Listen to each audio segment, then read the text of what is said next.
તો પોલીસે કરેલી કાર્યવાહીથી હીરાભાઈ સોલંકીએ માન્યો છે સંતોષ। આ મોટા સમાચાર પ્રાપ્ત થઈ રહ્યા છે।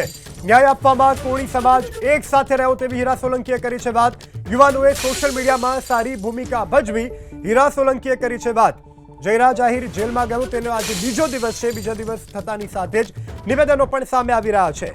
સોશિયલ મીડિયા મારફતે હું સૌનો આભાર માનવા અહીંયા આવ્યો છું કે નવનીતભાઈને જે ન્યાય મળ્યો અને સમસ્ત કોળી સમાજ એ જે ન્યાય અપાવવાના પ્રયત્ન કર્યા અને ખાસ કરીને હું આભાર માનીશ આ સોશિયલ મીડિયામાં જે યુવાનોએ અને ખાસ કરીને ભાઈ શ્રી ઝાલાભાઈ હોય, સનીભાઈ હોય, વિશાલભાઈ હોય કે આવા સંગઠનોમાં જે રીતે સમાજને ઉપયોગી બન્યા એ રીતે ઉપયોગી બનીને આજે આપણે સમાજને એક ન્યાય મળ્યો એ બદલે હું સંગઠનો અને યુવાનોને 18 વર્ણનો ખૂબ ખૂબ આભાર માનીએ છીએ। અમસ્તા જ આજે તો શુભેચ્છા મુલાકાત આજે લેવા અહીંયા આવ્યો છું અને આપ જોઈ રહ્યા છો એક નાની એવી ટેલિફોનિક ખાલી સમાચાર મળતા જ લોકો અહીંયા સાથે મળી અને અમે એકબીજાનો આભાર, કેમ કે એ મારો આભાર માને છે, હું એમનો આભાર માનું છું।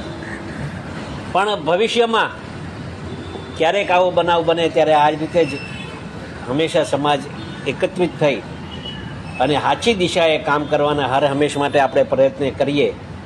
કોઈ સમાજ પ્રત્યે આપણે રોષ નથી, માત્ર ને માત્ર આ ન્યાય અને અન્યાયની લડાઈ હતી અને એમાં આપણે સફળતા સરકારશ્રીએ આપણે અપાવી છે અને સરકારનો પણ આ તબક્કે આભાર માનું છું, મુખ્યમંત્રીશ્રીનો આભાર માનું છું, હર્ષભાઈનો પણ આભાર માનું છું અને ખાસ કરીને સમાજનો અમે ખૂબ ખૂબ આભાર માનીએ। દરેક યુવાનોનો અમે ખૂબ ખૂબ આભાર માનીએ છીએ, મંત્રીશ્રીઓનો આભાર માનીએ છીએ, ધારાસભ્યશ્રીઓનો આભાર માનીએ છીએ અને સમાજના દરેક આગેવાનોનો અમે હાથ જોડીને ખૂબ ખૂબ આભાર માનું છું। નવનીતના વિષય નવનીત થકી અને આપણે આગેવાનો થકી અમે આભાર માનીએ છીએ ત્યારે હર હંમેશ માટે સમાજ આવી રીતે એકતા દેખાડતા રહે એ જ આશા સાથે ભારત માતા કી જય। વંદે। હું આ તબક્કે